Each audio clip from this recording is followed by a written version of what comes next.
Hello again, thanks for joining. So a bit of confusion today.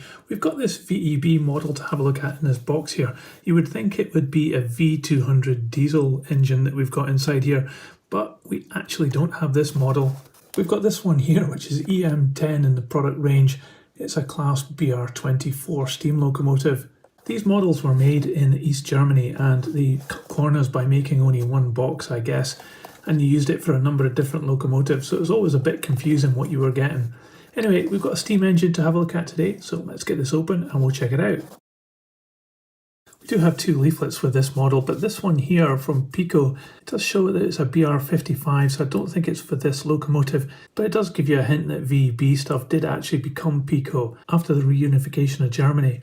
The other leaflet does show VEB Eisenbahn-Modellbau Zwichau on it and also DDR with an address in Berlin. The leaflet comes in various different languages, but we do have English up here, which helps us to understand that this is just about how to run the locomotive and take care of it. And here is the locomotive. It certainly looks like a fantastic vintage model, very indicative of the time and era that this model was produced. So let's get a closer look at this. So just looking underneath, we can see that the tender is permanently attached to the locomotive with this screw here, but there's no pickup or anything from the tender and no power is being passed through. So I'm actually just going to uncouple this just by unscrewing this screw. So taking the tender off does make it easier to handle this locomotive and proves that it is actually locomotive driven and not tender driven. So starting here at the front, we've got a nice enough smoke box door and a very clear number, the 24002. We have some lighting on this model, quite large lights there, but good that we've got some illumination. We've got metal buffers here as well, separate parts that have been added in, and the buffer beam is metal as well. It does have a few scratches on there. I guess this is getting a little bit old and worn now. Dominating the front are these smoke deflectors, which are also made of metal, quite thin and easily bent, but these ones are looking quite good, but they are very plain, having been painted just flat black there. The boiler is made of plastic. It's a two-piece moulding. You can see a bit of the moulding line across the top there, but it does have a lot of detail moulded into it, lots of pipework and little bits and pieces to enjoy all the way down the side of the boiler. It's got lots of interesting parts on top, very indicative of this locomotive, and they're all moulded into the main piece of plastic. You can see at the top of this dome we've got a screw which takes this model apart. We'll do that in a moment.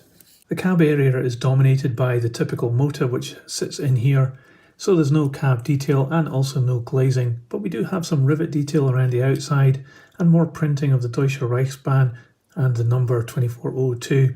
This red part down here is a little bit badly painted. It's got a bit of overspill just there, but not too bad at all. And we have a red line running all the way along the whole length of the locomotive here too.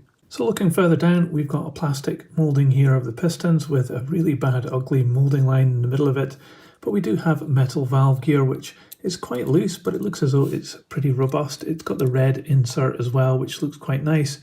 Not fantastically painted. You can see a little bit of a mistake on this part here. And here we have the wheels. They've got metal surrounds, plastic inserts. The front truck has been added in as a metal piece and it's screwed in here, but there's no detail on that whatsoever. And also here you can see the light bulb for the front. So we do have lighting, two bulbs it looks like, and a little bit of rust going on there as well. As is usual on these kind of models of this era, you can see this part hanging down, which isn't prototypical. It's just a suppressor for interference, I believe. You can also see the pickups at the top of the wheels, the little copper pieces there, which just rub against the tread of the wheel. The tender is very light. It's got this metal drawbar, but the main piece of moulding is all plastic. It's got some rivet detail in there, not very well defined, but it is in there. At the back it's quite interesting. We've got little silver painted lights here, and there's some ladders and a lot of rivet detail and the number again printed there. We've got metal buffers in this one again, and a coupling which looks a bit like Lima style. The coal is stacked up really high, a little bit of dirt on this one, but it is a very old model. The coal looks okay, not great, but not too bad. And at this point we get some hatches and other rivet detail moulded into the plastic. Down below we've got a metal part here, which actually looks really good. It's got a lot of detail there as well. It's got rivets, axle boxes and springs, all very nicely done. And the wheels on this one are plastic, but they do have metal axles and they revolve pretty freely. They're in a little pressed steel chassis part there. And the coupling does have a bit of articulation as well, and it's on a little bit of a spring as well. Not too great. I think the spring is a bit worn out on this one. So quite an interesting little locomotive, very retro vintage style to this model. Let's just see how this runs on the test track. So here we are on the test track. As normal, it's just some Hornby third radius old track that I've got here, and I'm using my H&M controller to power this on 12 volts DC. So let's give it some juice and see what happens.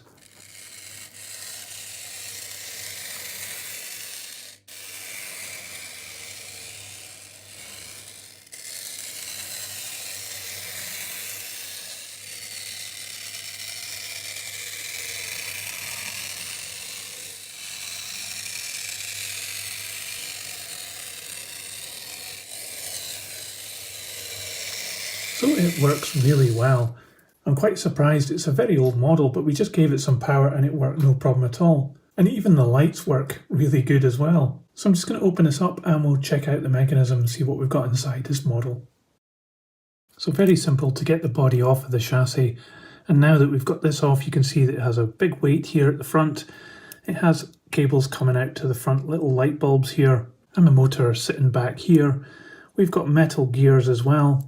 And while this motor does dominate the cab area and doesn't allow us to have any features inside the cab, it does perform really well, as we saw in the test track there. So quite an impressive little locomotive, and certainly this chassis has been very robustly built and still operates really good to this day.